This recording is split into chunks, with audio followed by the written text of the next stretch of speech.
the awesome thing about our hydrocephalus community, those of us who struggle with this condition ourselves, or parents of children with hydrocephalus, or parents helping their parents deal with hydrocephalus, we have an awesome Facebook presence. There are so many hydrocephalus groups, but there are a couple that have the most people on it, and they're awesome to search. I was on there the other day looking at a couple different medications. I'm like, I wonder if people are affected by this. So in that Facebook group, I just put the medication, and it came up with several posts where people had posted in the last however many years questions about the same thing, or I'm taking this. Has anybody had this reaction?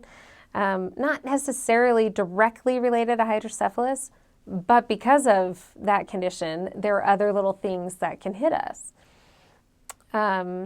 So Facebook is a great resource. I love the ETV group for the endoscopic third ventriculostomy Facebook group. My friend Haley manages that, and such good information on there. And if someone posts something incorrectly, not like giving medical advice incorrectly, it is corrected right away, because it's, oh, no, honey, so sorry you think that. Not quite true. Here's the truth, but everyone's so kind and helpful because we are all in the same boat. And when someone might be a little irritable, that's when we're like, how's your shunt? Is it working? Or is your ETV failing? Like, you should probably go get that checked out because you're having a day of irritability, and we're done with that. So go get your head checked out. I bet something's wrong. And sure enough, it almost always is. We have parents on there who say, we just got turned away from the ER, but my daughter's shunt tract is red and bulging, and but the CAT scan looked good. And all of us, turn your butt around, get back to the ER, call the pediatric neurosurgeon directly. Obviously, it's infected or failed or something. Having a red tract down the shunt catheter, big red no sign. Like, stop, go directly to the ER, don't pass go, don't collect $200, do whatever you need to. This kid needs surgery, or at least to be looked at. So we help each other a lot on Facebook. The Hydrocephalus Association has an awesome Facebook page as well. Great posts on there. They share a lot of blog posts from other community members dealing with the same thing. I've connected with, I don't know how many, a dozen people around the world who have the same problem I do. We have an ETV, it's open, it drains fluid, but we still need a shunt. We still need to have a little bit of fluid taken off. That's not very common. And there's a friend of mine in Indiana who is just at the end of her rope with her neurosurgeon who didn't believe her. She's like, no, look at these other cases. They all need shunts too. Like, yeah, I know my ETV is open, but look at these other people. And sure enough, she got a shunt, and it was, oh, my life is good now. Like, she can function again. So Facebook, awesome resource for worldwide contact. The Hydrocephalus Association, hydroassoc.org, hydroassoc.org. They raise a lot of money, awareness, education about hydrocephalus, and they send that money to, right now there's a huge study at Yale for people with aqueductal stenosis, the same reason I have hydrocephalus, that block between the third and fourth ventricles of the brain. And they have the DNA from my family and hundreds of other families around the world, and they're using that DNA to make breakthroughs with hydrocephalus. They found that infants with like a month into the study, I swear, it was very close to the beginning of the study, they found a pill that they can give, or not a pill, like a medication they can give to infants with brain bleeds that would prevent the need for a shunt ever, and could solve the hydrocephalus problem.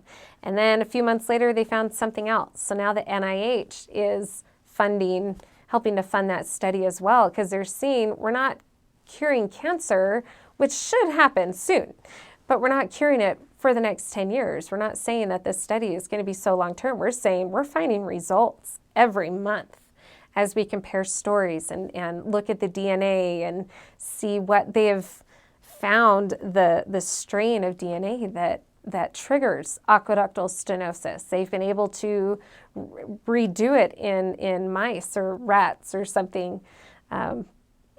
Amazing. And it will save so many kids' lives when they're able to pinpoint how to fix it. And they do that by sharing DNA and getting people to be a part of the study. Another thing they fund is the HCRN, the Hydrocephalus Clinical Research Network, which is run out of Primary Children's, and it's a conglomerate of hundreds of hospitals and neuro teams saying, here's what we do in the ER, or in the OR. Here are our steps for a shunt revision. You don't skip a step at all. And because of this, they've tweaked that process a little and reduced infections by a ton. Shunt infections are way reduced because they've all, okay, here's what we're all doing. Here's the protocol. Go do it. And all of a sudden, infection rates drop considerably. So all these things that the Hydrocephalus Association has been able to spread out. They just had their biannual conference this last week. Amazing classes. They were amazing, and they'll be rebroadcast, I'm sure, throughout the next few months. But neurosurgeons and patients alike coming together, and these families sharing stories, that network connection is the best way to become your own advocate, to learn as much as you can about hydrocephalus so you know what you're talking about when you're confronted with 9 residents who think their 1 hour on hydrocephalus makes them the expert with it, and you're like, yeah, we've been doing this for a few years, and that can't be right. Like, you guys are on track, but please be humble enough to learn that there's something else with this, especially with our daughter's case or my wife's case or whatever. So within Utah, we have a hydrocephalus community network, and we have an event every quarter with someone. We try to get experts, or sometimes it's just the families, and having lunch together, or potluck together. Let's talk about this, or decorating cookies for Valentine's, whatever it is. It's let's get these families together and share our stories so you can go back to your neurosurgeons empowered with information that helps. My favorite network events are with the neurosurgeons themselves. My neurosurgeon did an event where she talked about the history of shunts. They've only been out since 1952. I mean, this is new pressurized shunts that could be externally adjusted. You're talking mid-90s at best. This is all very new technology. We haven't done a lifetime with this technology yet. So we're trying to improve it as best we can, and by talking about it and by knowing as a patient, oh, that's what my shunt looks like. Here are pictures. Here's how it works. It makes it so much easier to understand what's going on in your body and with your body. And when it fails, you can say, oh, is that catheter clogged? Because I've seen that catheter. It's really small.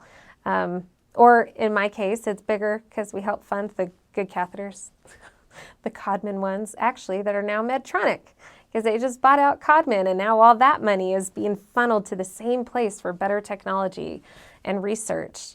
It's amazing what is going on in our hydrocephalus community, and all you have to do is plug in and get to know the stories and the history and the science behind it all.